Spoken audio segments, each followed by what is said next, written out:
Good morning and welcome to another day of divine encounter. Before you check your messages, before you scroll through the noise of the world, heaven has been waiting to meet you right here in this moment, in this prayer. Today is not an ordinary Wednesday. Today is a set-apart day, a day of healing, a day of restoration, a day when heaven itself opens over your life. Somewhere reading this right now, there is a body that needs healing, a heart that needs mending, a situation that looks impossible, a diagnosis, a broken relationship, a dream that seems delayed. I want you to know that you were not created to live in defeat. You were fashioned by a God who specializes in the impossible, who turns mourning into dancing, sickness into testimony, and closed doors into open heavens. So wherever you are, in your car, in your kitchen, on your knees, get ready. Because we are not just going to say a prayer today. We are going to contend in prayer, to decree healing over our bodies, declare restoration over our lives, and call forth the open heaven blessings that have already been assigned to us. Take a deep breath, quiet your mind, and let's step into the presence of God together, because your miracle starts now. Healing is not a maybe. It is not a spiritual lottery where some are chosen and others are left to wonder if their turn will ever come. Healing is not dependent on the mood of heaven, on whether God happens to be paying attention to your particular file in the archives of human suffering. Healing is written into covenant, and covenant is not a suggestion. Covenant is a binding word, sealed in blood, sealed in promise, sealed in the very character of the one who cannot lie. When we begin to understand this, something shifts inside of us. We stop begging God the way a stranger begs a king for a favor he has no right to receive. And we start standing on what is rightfully ours as children of the covenant, contending for what has already been settled in eternity before we ever opened our mouths to ask for it. Think about what a covenant actually is. A covenant is not a wish. A covenant is not a hope floating in the air, untethered, waiting to see if it will land. A covenant is a contract written in the highest court, notarized by the integrity of God himself. And once it is signed, it does not require renegotiation every time trouble shows up. You do not read the terms of a covenant new every morning to see if they still apply. The terms stand. The healing that was purchased stands. The restoration that was promised stands. What changes is not the covenant. What changes is our posture toward it. Do we stand on it, or do we stand beside it, admiring it from a distance like a treasure we were told about but never taught to claim? There is a reason so many people pray for healing as though they are pleading a case rather than collecting on a promise. They have been taught, whether by tradition, by disappointment, by the slow erosion of unanswered prayers stacked one on top of another, that healing is uncertain, that it might happen, that it depends on enough faith, enough tears, enough fasting, enough favor. But covenant does not operate on the shifting sands of might. Covenant operates on the bedrock of already. It has already been decided. It has already been paid for. It has already been settled before the foundation of the world, before your body ever knew sickness, before your mind ever knew torment, before your family ever knew the particular ache of a wound that would not close. The healing was not manufactured the day you got sick. It was provision long before the sickness ever had a name. This is why the language of covenant matters so much. When we call healing a possibility, we are speaking the language of chance. We are speaking the language of maybe, of odds, of probability, as though God is flipping a coin over your body, over your mind, over your family. But when we call healing a covenant promise, we are speaking an entirely different language. We are speaking the language of certainty rooted in character. God does not break his word. He is not a man that he should lie, nor the son of man that he should change his mind. What he has said, he will do. What he has spoken, he will make good. This is not wishful thinking dressed up in religious language. This is the very foundation upon which everything else in a life of faith is built. If we cannot trust that healing is covenant and not chance, then we cannot trust anything else that has been promised either, because the same character that guarantees healing guarantees every other promise in the book. Consider how differently a person prays when they understand this.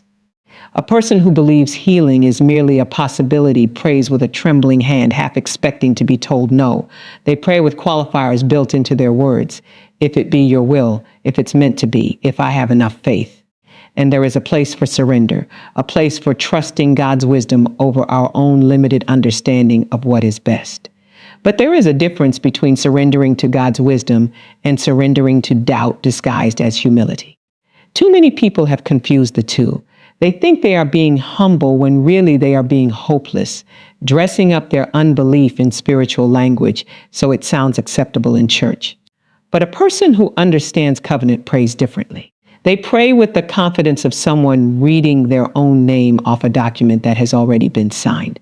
They are not asking God to consider healing them. They are reminding themselves out loud in faith of what has already been provided. This is why declaration matters so much in a life of faith. We do not simply request the promises of covenant. We declare them because declaration is the language of ownership. When you own something, you do not beg for it, you announce it. You do not approach your own house asking permission to walk through the door. You walk in like you belong there because you do. In the same way, when we understand that healing belongs to us by covenant, our prayers stop sounding like requests to a distant authority and start sounding like decrees from someone who has already been given the keys. This is not arrogance. This is not presumption. This is simply what it looks like to take God at his word instead of taking your circumstances as the final verdict. And circumstances will always try to have the final word. That is what circumstances do. A diagnosis speaks loudly. A test result speaks loudly. A body that will not cooperate, a mind that will not settle, a heart that will not mend. All of these things shout their verdicts with such confidence that it is easy to believe they are the ultimate authority. But covenant existed before the diagnosis. Covenant existed before the test result. Covenant existed before the body ever broke down, or the mind ever spiraled, or the heart ever cracked. This is important because it means the promise of healing is not a reaction to your sickness. It is not God scrambling to respond to a crisis he did not see coming. The promise of healing was already in place, already secured, already sealed, long before the crisis ever arrived, which means the crisis does not get to override the covenant. The covenant was there first, and covenant does not yield its authority to circumstance simply because circumstance is louder in the moment. This is the confidence that covenant produces, not a denial of what you are facing, not pretending the pain is not real or the diagnosis is not frightening, but a refusal to let the temporary have the final say over what was settled in eternity. There is a difference between denying your reality and refusing to let your reality be the last word. Faith does not ask you to pretend the storm is not raging. Faith asks you to remember who holds the covenant even while the storm is raging. This is not naivety. This is not spiritual bypassing. This is warfare, waged not with clenched fists, but with a settled heart that knows the outcome was decided long before the battle began. Think about how covenant worked in the pages of Scripture, how it was never a passive agreement, but an active bond that determined the trajectory of an entire people. When healing was promised, it was not offered as a possibility contingent on circumstances. It was declared as a certainty rooted in identity.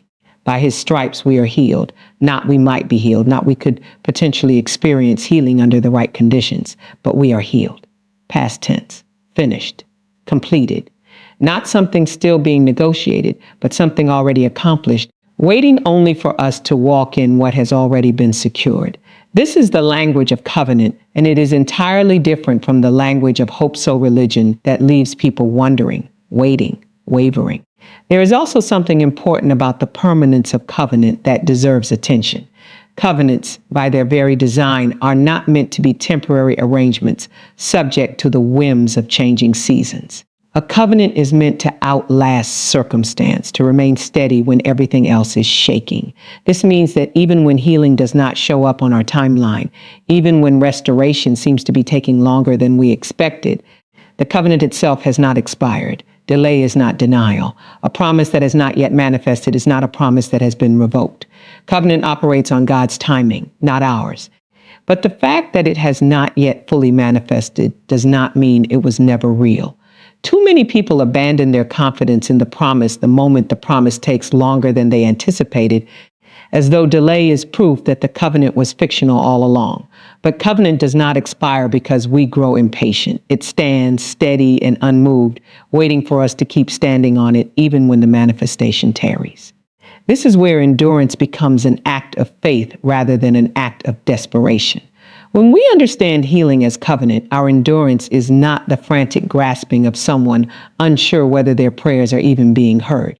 Our endurance becomes the settled patience of someone who knows the outcome and is simply waiting for the timing to align.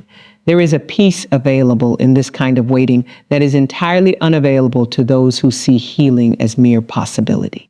Possibility breeds anxiety because possibilities always carries the shadow of its opposite. If it is possible that I could be healed, it is also possible that I will not be. But covenant does not carry that shadow.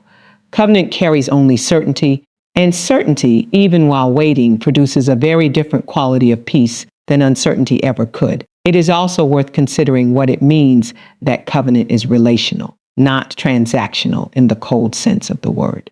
This is not a business contract where healing is purchased with a certain quota of good behavior or a certain volume of prayers recited correctly. Covenant is rooted in relationship, in the character of a God who binds himself not to our performance but to his own unchanging nature. This matters immensely because it means our access to healing is not contingent on how well we have kept our end of some impossible bargain. It is contingent on who God is, not on how perfectly we have behaved. This should bring immense relief to anyone who has ever felt disqualified from healing because of past failures, because of doubt, because of moments when their faith wavered. Covenant does not hinge on our flawless performance. It hinges on God's flawless faithfulness, and that is a foundation sturdy enough to hold every fear, every failure, every fracture we bring to it. When this truth settles into the deepest places of our understanding, it changes the entire posture of our prayer life. We stop approaching God as beggars uncertain of the outcome and start approaching him as covenant partners, standing on what has already been promised. Every prayer for healing becomes less about convincing a reluctant deity and more about aligning our declarations with a decision that has already been made. This does not remove mystery from the process. There is still much we do not understand about timing, about the interplay between faith and circumstance, about why some healings come instantly and others unfold slowly over years. But mystery does not cancel covenant. We can hold mystery in one hand and certainty in the other, trusting that even what we do not understand is still governed by a promise that does not fail. Loss has a way of convincing us that it is permanent. It moves in quietly at first, and then it settles, and then it starts speaking as though it owns the house. It tells us that what was taken will never be returned, that what was broken will never be repaired, that the years the locusts ate are simply gone, filed away in some drawer marked irretrievable. This is the lie loss tells, and it tells it so convincingly that many people spend their entire lives believing it, arranging their expectations around it, building a theology of resignation around a season that was only ever meant to be temporary. But restoration exists precisely to answer this lie. Restoration is not a consolation prize offered to people who have given up on getting back what they lost. Restoration is the active, deliberate reversal of loss itself, not a patch over the wound, not a distraction from the ache, but a genuine turning back of what was taken, so thorough and so complete that in the end, the season of loss becomes nothing more than a chapter that makes the chapter of restoration even more remarkable. There is a difference between coping with loss and being restored from it. Coping is what happens when we make peace with absence. We learn to live around the empty chair. We learn to function despite the missing piece. We learn to build a life that accommodates the whole rather than filling it. Coping has its place. It is often the necessary first step, the survival mechanism that gets us through the initial shock of what has been taken. But coping was never meant to be the final destination. God does not call his people to merely cope with loss for the rest of their days. He calls them into restoration, into a reversal so complete that what was lost is not simply replaced, but often returned with increase, with interest, with a fullness that eclipses what was there before the loss ever occurred. This is the promise embedded in restoration. Not a partial recovery, not a diminished version of what once was, but a complete turning of the tide. Think about what it means for something to be reversed rather than merely managed. When a season is reversed, it does not simply stop. It turns and moves in the opposite direction with the same force that once carried it forward. This is important because loss often feels like a current we cannot swim against. It feels relentless. as though it has its own momentum, its own gravitational pull, dragging everything further away from wholeness. But restoration does not ask us to fight the current forever. Restoration is the moment the current itself changes direction. What was pulling away begins pulling back. What was being subtracted begins being added. What was diminishing begins multiplying. This is not a subtle shift. This is a fundamental reversal of the entire trajectory of the season. And it is available to every single person who has ever stood in the wreckage of what loss left behind, wondering if anything could ever be made right again. Every season of loss, no matter how it manifests, follows a similar pattern. Something is taken. Time passes. The absence becomes familiar, even normalized, until it starts to feel like the permanent condition of life rather than a temporary chapter within it. This is perhaps the most dangerous aspect of prolonged loss, not the loss itself, but the way it recalibrates our expectations, teaching us to expect less, to hope for less, to settle into a smaller version of what our lives were meant to be. People who have lived in loss long enough often stop asking for restoration altogether. They begin to describe their diminished circumstances as simply how things are now, as though loss has the final authority to redefine reality permanently. But restoration refuses to accept the terms loss has dictated. Restoration insists that what was lost still has a claim on your future, that the story is not finished simply because a chapter has grown long and painful. Consider how many different forms loss can take and how restoration answers each one specifically rather than offering a generic one-size-fits-all recovery. There is the loss of health, where the body that once moved freely now moves with difficulty, where strength that used to be assumed now has to be fought for. Restoration does not simply offer management of symptoms. It offers the reversal of decline itself, a genuine return to vitality that does not settle for merely slowing the deterioration, but actually turns the body back toward wholeness. There is the loss of relationship, where connection that once felt unbreakable has fractured, where trust that once flowed easily has been dammed up by hurt and betrayal. Restoration does not simply offer a fragile truce between wounded parties. It offers the rebuilding of what was broken, sometimes with a depth and intimacy that exceeds what existed before the fracture ever occurred. There is the loss of years, seasons spent in confusion, in wrong decisions, in wandering far from purpose, years that feel entirely wasted, unrecoverable, gone. Restoration speaks directly into this kind of loss with a specific and audacious promise that even the years themselves can be restored, that time which felt forfeited can somehow still yield a harvest, that what seemed like waste can be repurposed into testimony. This is perhaps one of the most staggering aspects of restoration, its ability to reach backward into time itself and redeem what seemed irretrievably lost. Most of us think of loss in terms of what we cannot get back. The relationship that ended, the opportunity that passed, the years spent in a situation we would never have chosen if we had known better. We assume these things are simply gone, filed away permanently under things that will never be reclaimed. But restoration operates on a different principle entirely. It does not merely offer new blessings to replace old losses, though it certainly does that. It offers something even more remarkable, the redemption of the loss itself, so that even the wasted years become part of a story with meaning. Even the painful seasons become chapters that equip rather than merely wound. This does not mean the pain was good or that the loss was somehow secretly a blessing in disguise.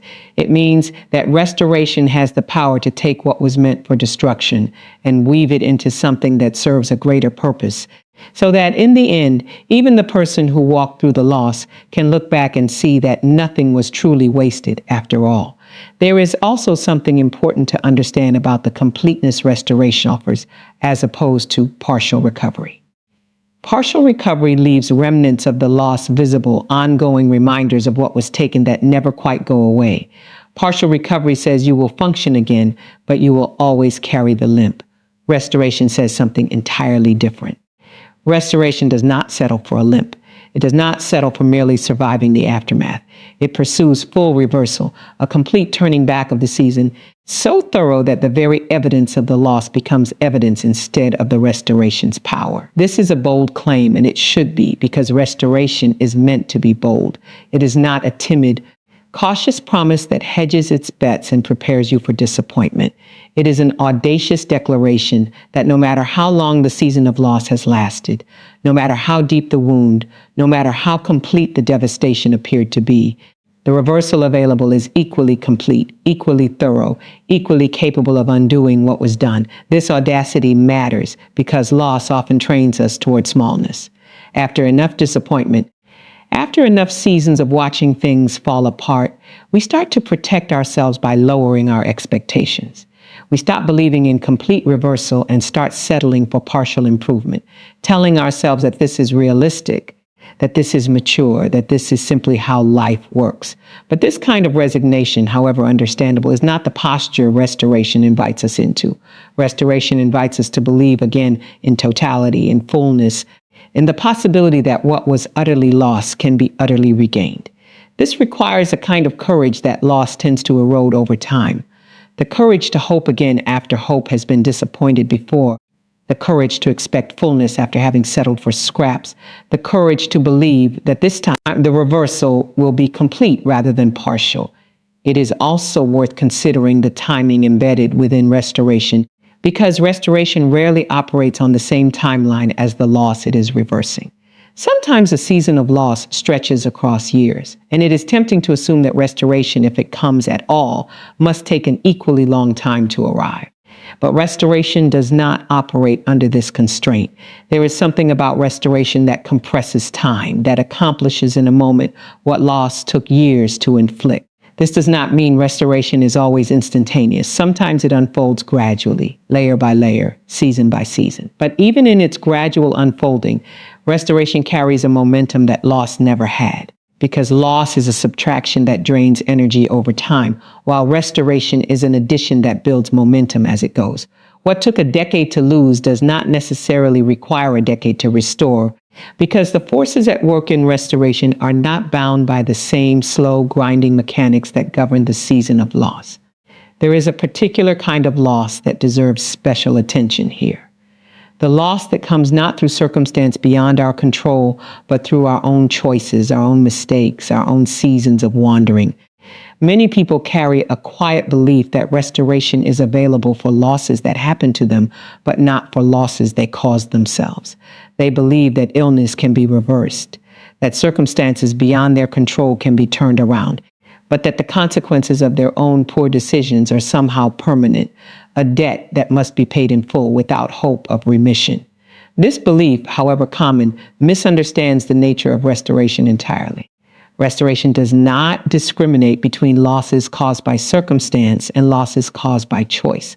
The very concept of restoring what was consumed carries within it an acknowledgement that the consuming happened through a process that includes seasons of poor judgment, wrong turns, and self-inflicted wounds.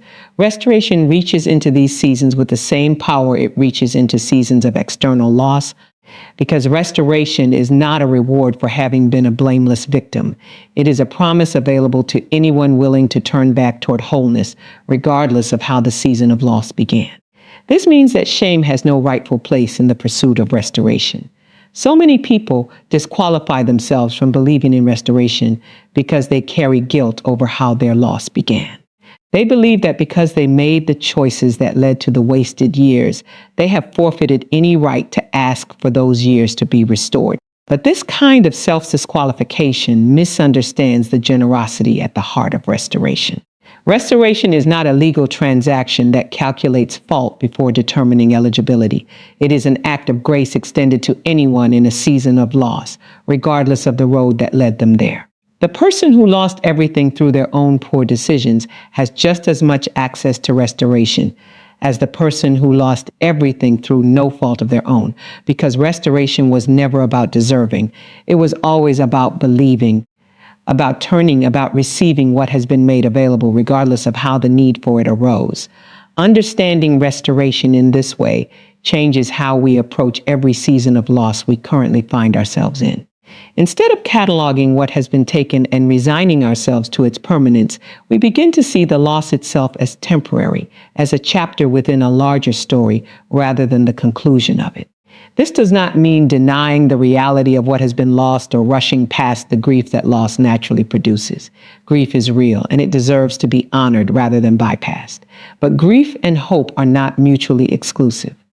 We can grieve what was taken while simultaneously believing that restoration is actively working to reverse it, that the same loss we are mourning today is already in the process of being turned around, even if we cannot yet see the evidence of that turning. This is the tensions restoration asks us to hold, full acknowledgement of the pain loss has caused, combined with full confidence that the pain is not the final word, that reversal is not only possible but already underway. There is a particular kind of frustration that comes from knowing a blessing exists somewhere, but being unable to access it. It is not the same as having nothing. It is worse in some ways than having nothing, because it carries the added weight of proximity without possession. You know the blessing was spoken over you. You know the promise was made. You know somewhere in the depths of your spirit that what you are waiting for is not a fantasy, but a reality that has already been assigned to your life. And yet, month after month, sometimes year after year, the blessing does not arrive. This is the ache of delay, and it is one of the most disorienting experiences a person of faith can walk through, because delay does not announce itself as denial. It never says no. It simply says not yet, and not yet, repeated long enough, begins to sound indistinguishable from never. This is precisely where the concept of an open heaven becomes so significant. An open heaven is not a metaphor for optimism or a poetic way of describing a good mood. An open heaven describes an actual shift in spiritual access, a removal of obstruction between what has been decreed in the heavenly realm and what is permitted to manifest in the earthly one. Scripture describes heaven at times as brass, unresponsive, closed off, and at other times as open, releasing rain, releasing provision, releasing breakthrough that had been held back. The difference between a closed heaven and an open heaven is not a difference in what God has purposed to give. The blessing was never in question. The difference is one of access, of release, of the removal of whatever barrier had been standing between promise and manifestation. This means that delay is very rarely a sign that the blessing was fictional. Far more often, delay is evidence that something has been closed which now needs to be opened. It is worth sitting with the idea that a blessing can be entirely real, entirely intended, entirely yours, and still be withheld for a season. Withholding is not the same as revoking. A parent might have a gift wrapped and waiting in a closet for weeks before the appropriate occasion arrives to give it. The child does not know the gift exists yet, but its existence is not contingent on the child's awareness. It is simply waiting for the right moment, the right door, the right opening. Delay operates in a similar fashion. The blessing has been prepared. It has been assigned. It has been set aside with your name on it. But there is a door that has not yet swung open, and until that door opens, the gift remains exactly where it has always been. Close, real, intended, but inaccessible. This raises an important question. What actually closes a heaven, and what actually opens one? Throughout the sweep of biblical history, closed heavens are often associated with seasons of spiritual dryness, seasons where the flow between heaven and earth had been obstructed, sometimes through disobedience, sometimes through spiritual warfare, sometimes simply through the mystery of divine timing that human beings are not fully privy to. But open heavens are consistently associated with breakthrough, with a flood of blessing that had clearly been building up, held back, accumulating pressure until the moment of release. This detail matters immensely because it suggests that delay is not merely a pause, it is often an accumulation.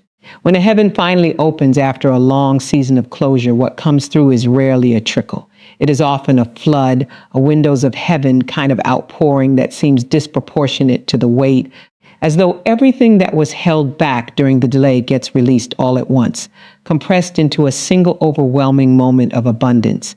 This changes how we ought to think about the waiting itself.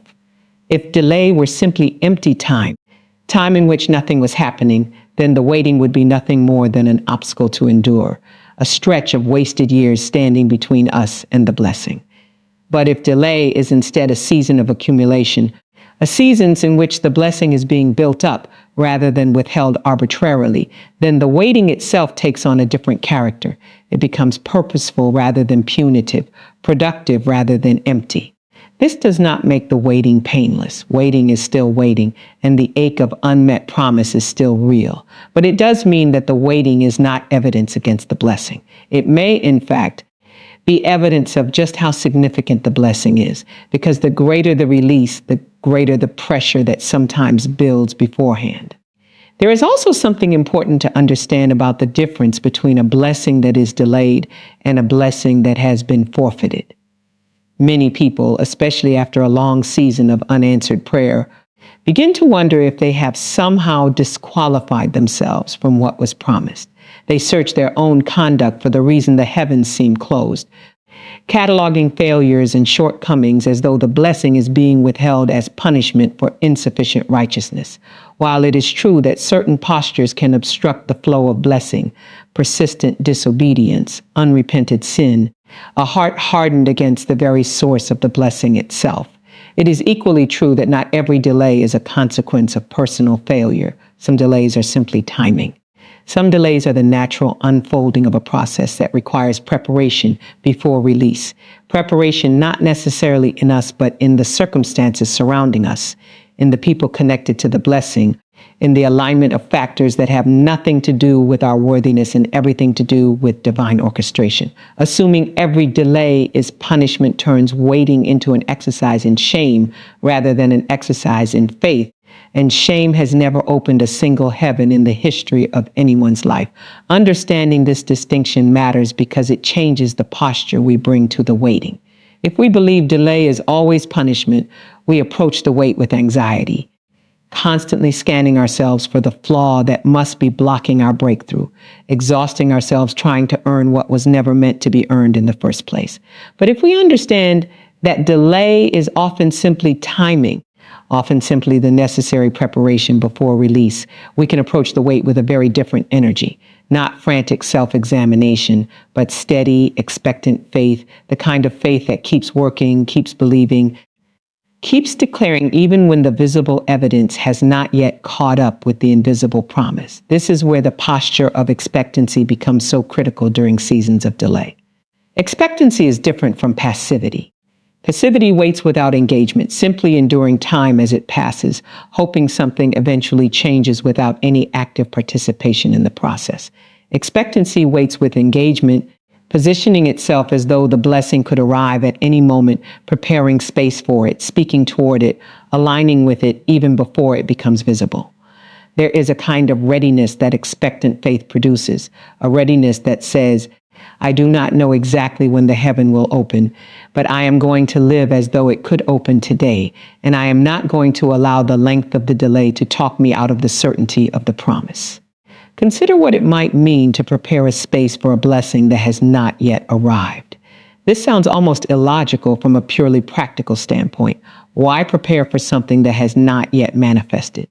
But this is precisely the kind of faith that seems to precede breakthrough throughout the pages of Scripture, digging ditches in a dry desert before the rain ever falls, preparing vessels to be filled before the oil ever multiplies.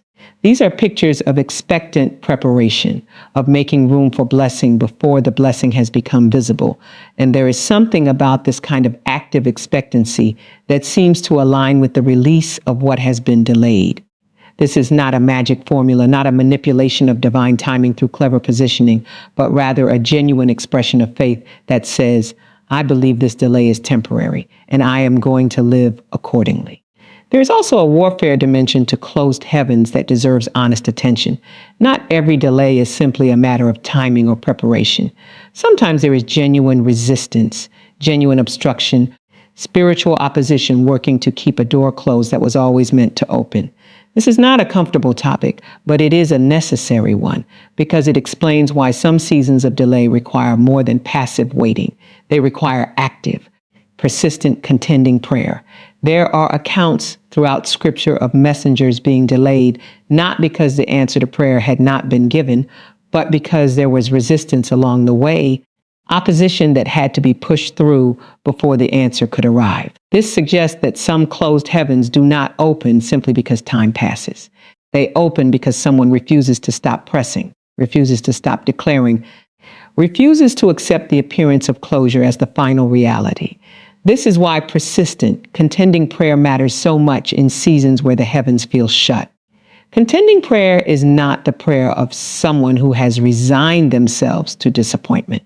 It is the prayer of someone who understands that there may be resistance standing between the promise and its manifestation, and who is unwilling to stop pressing simply because the first, second, or 100th prayer did not appear to produce immediate results. This kind of prayer refuses to interpret silence as absence. It refuses to interpret delay as denial. It keeps knocking, keeps seeking, keeps asking, not out of desperation, but out of a settled confidence that the door is real, even if it has not yet swung open. There is also a communal dimension to open heavens that is worth exploring. Blessings that have been withheld by delay do not always open exclusively through private individual struggle. Sometimes the opening comes through gathered prayer, through corporate declaration, through a community of faith standing together and refusing to accept the closure as permanent. There is something about agreement, about multiple voices declaring the same truth in unity that seems to carry particular weight in the process of breaking open what has been shut. This is part of why gathering together to pray, to declare, to contend collectively matters so much. Not because private prayer is insufficient, but because there is an added dimension of authority that seems to accompany unified collective declaration. Perhaps the most important shift that needs to happen in seasons of delay is the shift from asking why the heaven is closed to declaring that the heaven will open. There is a difference between interrogating the delay and confronting it. Interrogating the delay keeps us focused on the past, searching for reasons, hunting for explanations, often descending into self-blame or confusion that produces no forward movement. Confronting the delay orients us toward the future, toward the moment of release that is coming, toward the breakthrough that has already been decreed, even if it has not yet manifested. This shift in orientation does not answer every question about why the wait has been so long, but it does something more useful than answering questions. It positions the heart to receive when the opening finally comes, rather than remaining so entrenched in analysis of the delay that the actual breakthrough, when it arrives, catches an unprepared and cynical heart. Every open heaven, when it finally breaks through, carries with it the unmistakable sense that the wait, however long, however painful, however confusing, was never wasted. This is perhaps the greatest comfort available to anyone currently living beneath what feels like a closed sky. What is being withheld right now is not being withheld forever. It is being withheld for now, held back by factors that may include timing, preparation, warfare, or simple divine mystery, but held back nonetheless with the full intention of eventual release. The blessing has not disappeared. It has not been revoked. It has not forgotten your address. It is simply waiting behind a door that has not yet been opened, and every open heaven throughout history reminds us that closed doors, no matter how long they remain shut, are not the final architecture of a life lived in covenant with a God who specializes in breaking through. There is a moment that happens just before a miracle, a threshold moment that most people rush past without noticing. And it is the moment when what was believed silently in the heart finally becomes what is spoken openly with the mouth. This threshold matters more than most people realize. Belief that remains locked inside the chest, unspoken, unvoiced, unreleased, tends to stay dormant, a seed still buried beneath the surface of the soil, full of potential but not yet growing. Declaration is what breaks that seed open. Declaration is the moment belief stops being a private conviction and becomes an active force released into the atmosphere. And there is something about this release, this transition from silent faith to spoken faith, that seems to be woven into the very mechanics of how miracles come to pass. This is not a small distinction. Many people believe and believe sincerely, and yet never experience the breakthrough their belief was reaching for, simply because their belief never left the realm of thought and entered the realm of speech. There is a reason Scripture places such emphasis on the tongue, on the power carried in words, on the capacity of the mouth to either build or destroy, to either release life or release death. Words are not neutral containers that simply describe reality after the fact. Words participate in shaping reality, especially when they are spoken in alignment with what has already been declared true in the spiritual realm. This means that declaration is not merely descriptive. It is not simply reporting on what we hope will happen. Declaration is active. It is creative. It is a participation in the process by which unseen realities become seen ones. Consider the pattern embedded in creation itself. Before anything existed in the physical realm, there was only formless void, darkness, chaos without shape or structure. And the way this chaos was transformed into order was not through silent intention. It was through spoken word. Let there be light. The light did not emerge because it was silently wished for. It emerged because it was declared. This pattern, established at the very beginning of everything, was not an isolated incident confined to the act of creation. It established a principle that echoes throughout the rest of Scripture and, many would argue, throughout the rest of spiritual reality, that spoken words carry creative authority, that declaration is the mechanism through which unseen potential becomes visible manifestation. This principle applies directly to the pursuit of miracles, particularly miracles of healing and breakthrough. When someone is standing in a situation that requires supernatural intervention, silent hope is not without value, but it is incomplete without declaration. Silent hope keeps the desire alive internally, but declaration releases that desire into the atmosphere where it begins to interact with spiritual reality in a way that mere internal hoping cannot accomplish. This is why so much emphasis is placed on speaking to the mountain rather than merely thinking about the mountain moving. The instruction was never to sit quietly and hope the mountain relocates itself. The instruction was to speak directly to the obstacle, to address it audibly, to declare its removal rather than simply wishing for it internally. There is an important nuance here that deserves careful attention, because declaration is often misunderstood as a kind of magical incantation, as though the right combination of words spoken with enough conviction can force any outcome into existence regardless of what is actually true or aligned with divine will. This is not what faith-filled declaration means. Faith-filled declaration is not manipulation of spiritual forces through clever wordplay. It is alignment. It is the practice of speaking what has already been established as true in the covenant, of calling forth what has already been promised rather than inventing new realities out of nothing. The declaration does not create the promise. The promise already exists, established in covenant, already true in the spiritual realm.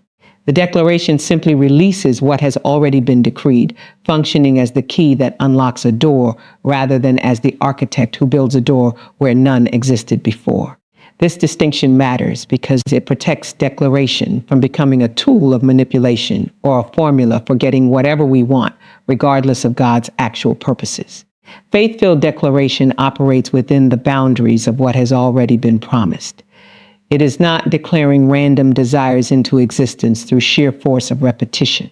It is aligning our spoken words with truths that are already established. The truth that healing belongs to us by covenant. The truth that restoration is available to reverse what was lost. The truth that open heavens are prepared to release what has been withheld. When declaration operates within these boundaries, it is not presumption. It is participation. It is joining our voice to a reality that already exists in the spiritual realm and calling for that reality to break through into visible manifestation.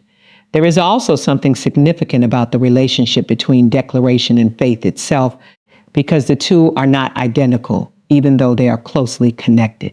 Faith is the internal conviction, the settled confidence that something is true even before it is seen. Declaration is the external expression of that internal conviction. It is possible, though spiritually unhealthy, to declare words without any real faith behind them, and such declarations tend to ring hollow, producing little more than noise.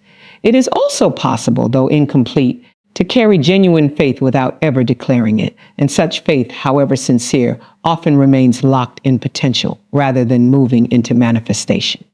The most powerful combination occurs when authentic internal faith finds expression through authentic external declaration, when what is believed in the heart is spoken with the mouth, creating a kind of spiritual synergy that neither silent faith nor empty words could produce on their own. This is why the process of activating a miracle through declaration cannot be reduced to simply repeating the right phrases. It requires genuine belief undergirding the words being spoken. This does not mean the belief has to be perfect or free from all doubt.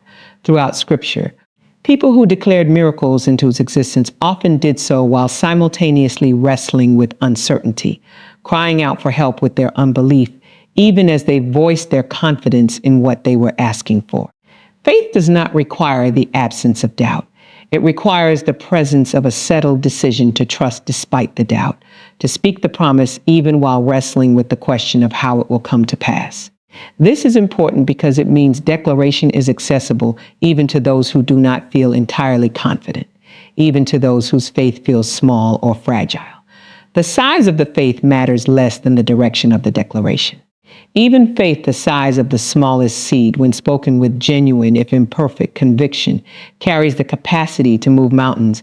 There is also a repetitive, sustained quality to declaration that deserves attention, because the release of a miracle rarely happens through a single sentence spoken once and then abandoned. Declaration is most powerful when it becomes a consistent practice, a daily rhythm of speaking the promise over the situation again and again until the atmosphere itself begins to shift. This is not because God requires excessive repetition before he is willing to act, as though declaration functions like a magic word that only works after being said enough times. Rather, sustained declaration serves a dual purpose. It continues to release spiritual authority into the situation, and it simultaneously reinforces the declarer's own faith, training the heart to align more and more fully with what is being spoken until belief and word become seamlessly unified. Each time the declaration is spoken, it becomes a little easier to believe, a little more natural to expect, a little more deeply rooted in the person doing the declaring. This sustained practice of declaration also functions as a form of spiritual warfare against the opposing voices that inevitably rise up to contest the promise. Every miracle that is being pursued through faith exists in a kind of contested space where the promise says one thing and the visible circumstances often say another. A diagnosis speaks its verdict. A bank account speaks its limitation. A relationship speaks its brokenness. These voices are loud, persistent, and constantly reasserting themselves. And if they are left unanswered, they tend to dominate the atmosphere, shaping expectation, shaping mood, shaping the general sense of what is possible and what is not. Declaration exists specifically to answer these voices, to speak a competing word into the same atmosphere, to ensure that the loudest voice in the room is not the voice of the diagnosis or the circumstance, but the voice of the promise being spoken in faith. This is why silence in the face of contrary circumstances is so spiritually costly. When we allow the diagnosis to speak without answering it, when we allow the circumstance to dominate the conversation without countering it with declared truth, we effectively cede the atmosphere to the very thing we are hoping to overcome. This does not mean pretending the circumstance does not exist or refusing to acknowledge its reality. It means refusing to let the circumstance have the only voice, refusing to let it dictate the terms of what we expect without a counter-declaration rising up to contest its authority. Every time we declare healing over a body that is currently sick, we are not denying the sickness. We are refusing to let the sickness be the final word, insisting instead that the promise gets to speak too, and that the promise, because it is rooted in covenant, ultimately carries more authority than the temporary circumstance trying to claim the last word. There is also something worth noting about the specificity of declaration, because vague, generalized declarations tend to carry less force than specific, targeted ones. Declaring generally that good things will happen is different from declaring specifically that a particular body will be healed, that a particular relationship will be restored, that a particular door will open. Specificity requires more faith because it removes the ambiguity that allows us to claim victory no matter what happens. Vague declarations can always be interpreted as fulfilled in some minor, unremarkable way, but specific declarations put a stake in the ground, insisting on a particular outcome and refusing to settle for a lesser substitute. This kind of specific targeted declaration requires courage because it exposes the declarer to the possibility of visible disappointment if the specific outcome does not manifest as declared. But this very exposure is part of what gives specific declaration its power. It is an act of genuine faith rather than a hedge against failure, a real bet placed on the reliability of the promise rather than a cautious non-committal hope that cannot really be disproven either way. Declaration also carries a communal dimension that amplifies its effect. When multiple voices declare the same truth in agreement, something happens that exceeds what any single voice could accomplish alone. This is why gathering together specifically to declare, to speak the promises of healing and restoration and open heaven blessings out loud in community carries a weight that private, isolated declaration sometimes lacks. There is a multiplication effect in agreement, a compounding of spiritual authority that occurs when many mouths speak the same declared truth in unity. This is part of why corporate prayer gatherings so often become catalytic moments for breakthrough. Not because God is more present in a crowd than in solitude, but because the atmosphere shifts more dramatically when many voices are declaring the same reality simultaneously, creating a kind of spiritual momentum that individual declaration, however sincere, struggles to generate alone. Ultimately, the practice of faith-filled declaration invites us into an active partnership with the miraculous rather than a passive waiting for it.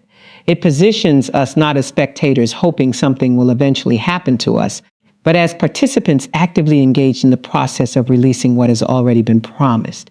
This requires a shift in posture from the quiet, resigned hope that characterizes so much of how people approach prayer to the bold, vocal, persistent declaration that Scripture consistently associates with breakthrough. It requires speaking even when the circumstances have not yet changed, declaring even when the evidence has not yet appeared, calling forth even when the manifestation feels distant. But this is precisely the kind of faith that activates miracles, not faith that waits silently for proof before it dares to speak, but faith that speaks first, boldly, specifically, and repeatedly, trusting that the spoken word carries within it the power to summon what has been promised into visible, tangible reality. There is a particular danger in treating every day as though it were interchangeable with every other day, as though time were nothing more than an undifferentiated stream flowing past us, one indistinguishable moment following another with no particular weight attached to any single point along the way. This is how most people move through their calendars, and it is understandable because most days do feel remarkably similar to the ones before them. But not every day carries the same spiritual weight. Some days are ordinary, functional, necessary, but unremarkable. And then, woven into the fabric of ordinary time, there are days that have been set apart, days that carry a particular assignment, days when heaven has scheduled something specific to intersect with earth. Recognizing the difference between an ordinary day and a divine appointment is one of the most important skills a person of faith can develop, because divine appointments are frequently missed not because they fail to arrive, but because they arrive disguised as just another day on the calendar. Think about what it actually means for something to be an appointment rather than a mere occurrence. An occurrence happens without design, without prior arrangement, without intentionality behind its timing. It simply happens because time passes and events unfold. An appointment, by contrast, is scheduled. It has been arranged in advance by two parties who have agreed to meet at a specific time for a specific purpose. When we describe a day as a divine appointment, we are saying something significant. We are saying that this particular day was not simply the next square on the calendar, but a moment specifically arranged by heaven, a moment when God intends to meet with his people for a distinct purpose that would not be accomplished in quite the same way on any other day. This reframes the entire way we ought to approach the day in front of us. It is not simply Wednesday. It is a meeting that has been scheduled, and we are being invited to show up for it. This distinction matters because appointments require a different posture than ordinary occurrences. When we know we have an appointment, we prepare. We clear other obligations to make room for it. We arrive with attention and readiness, understanding that something specific is expected to happen during that meeting, and we do not want to miss it through distraction or carelessness.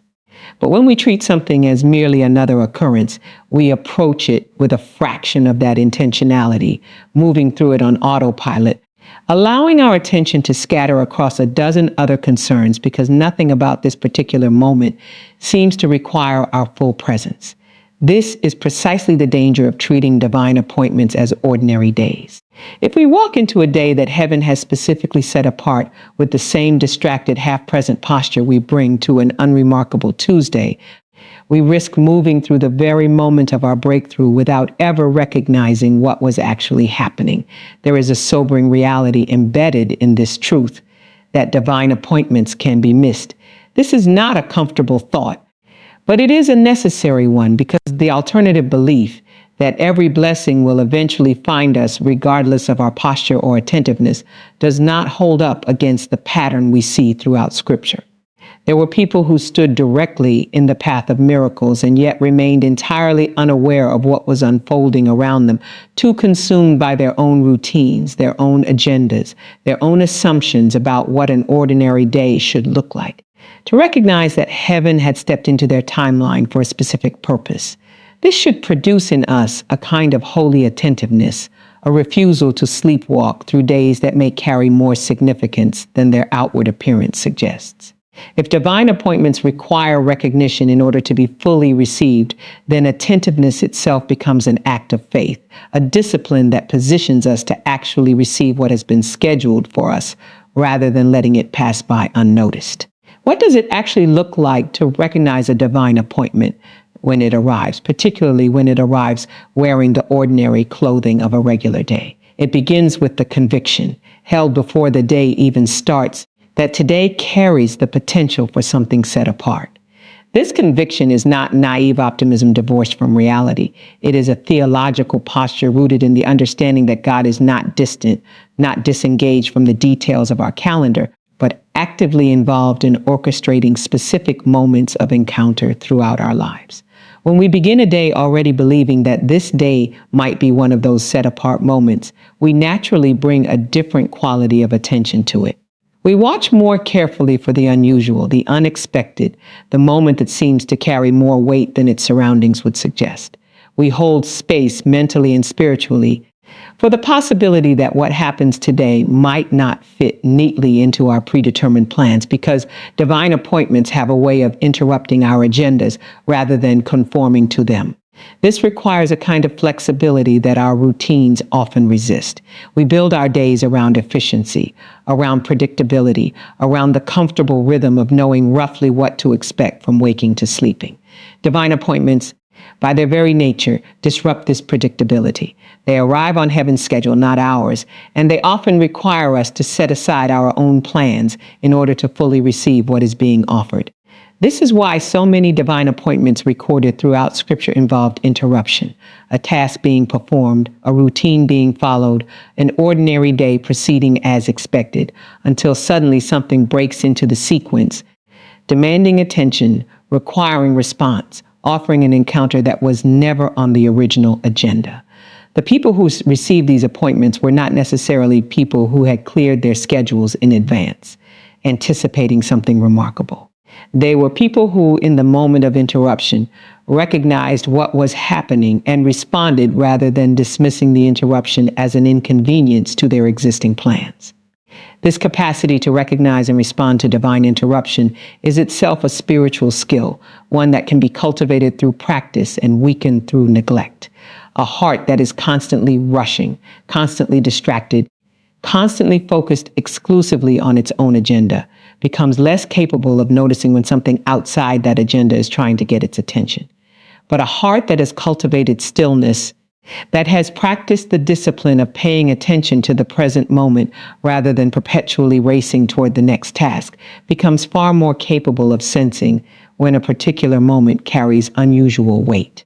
This is part of why practices like prayer, meditation on Scripture, and quiet reflection matter so much, not because they are religious obligations to be checked off a list, but because they train the heart toward the kind of attentiveness that makes divine appointments recognizable when they arrive.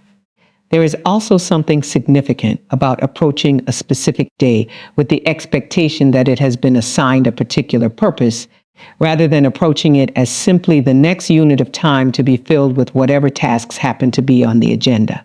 When a day is understood as having been assigned a purpose, everything about how we engage with it shifts.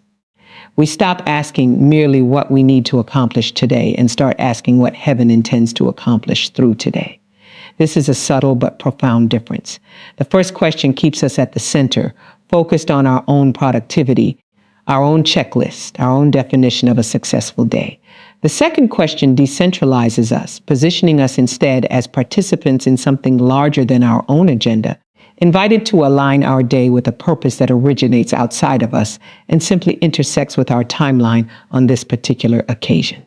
This reframing does not mean abandoning practical responsibilities or treating every ordinary task as somehow beneath the dignity of a day set apart.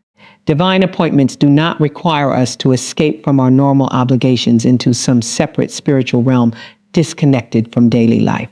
Rather, they invite us to bring spiritual attentiveness into the very fabric of our normal obligations, recognizing that heaven often meets us in the midst of the ordinary rather than requiring us to step outside of it. The specific moment of encounter might happen during a conversation we were already planning to have, during a task we were already planning to complete, during a quiet pause we were already planning to take. What makes the moment a divine appointment is not that it removes us from our normal day, but that within our normal day, something unusual breaks through, something carrying more weight than the surrounding activity, something that we are being invited to recognize and receive rather than rush past. There is a particular urgency to recognizing this kind of appointment when it involves healing, restoration, or breakthrough, because these are not blessings that arrive automatically, simply by virtue of enough time passing. They often arrive through a specific window, a specific moment of alignment between our readiness and heaven's timing. And if that window is missed through distraction or unbelief, the appointment does not necessarily repeat itself immediately. This is not meant to produce anxiety as though we must live in constant fear of missing our one and only chance at breakthrough, but it is meant to produce a healthy seriousness about the significance of specific moments, a recognition that some days genuinely do carry more potential than others, and that showing up fully present for those days matters in ways that showing up half distracted for an ordinary Tuesday simply does not.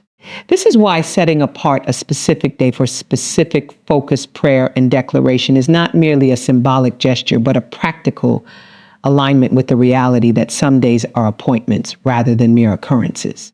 When we designate a day for intentional prayer around healing, around restoration, around open heaven blessings, we are not manufacturing significance out of nothing. We are recognizing significance that may already be present, positioning ourselves to receive what heaven has scheduled rather than allowing the day to slip past unnoticed among all the other undifferentiated days on the calendar. This act of designation itself becomes part of the readiness required to receive a divine appointment, because readiness is not passive. It is active preparation, active attentiveness, active alignment with the belief that this particular day might carry more than its outward, ordinary appearance suggests.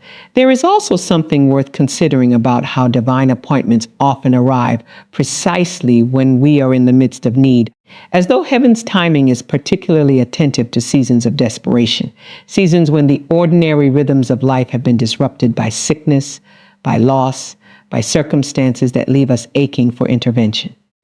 This should encourage anyone who feels as though they have been waiting too long, wondering too often whether their moment will ever come. Divine appointments are not reserved exclusively for people whose lives are already stable and put together. They frequently arrive in the middle of crisis, in the middle of desperation, in the middle of exactly the kind of need that makes a person acutely aware of their dependence on something beyond their own resources.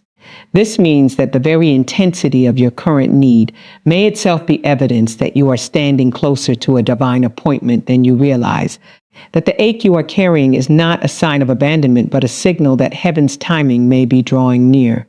Approaching today, then, requires holding two truths simultaneously: the truth that most days are simply ordinary, functional, unremarkable units of time, and the truth that some days carry a weight far beyond their outward appearance, days when heaven has scheduled an encounter that requires our full attention and readiness to receive. The wisdom lies not in treating every single day as though it must be a monumental, life-altering appointment, which would produce exhausting hypervigilance incapable of being sustained. The wisdom lies instead in cultivating a consistent posture of attentiveness, a readiness that remains alert without being anxious, expectant without being frantic, so that when a genuine divine appointment does arrive, disguised as it often is in the ordinary clothing of a regular day, we are positioned to recognize it, to respond to it, and to fully receive whatever heaven has specifically scheduled for that particular intersection of time and eternity.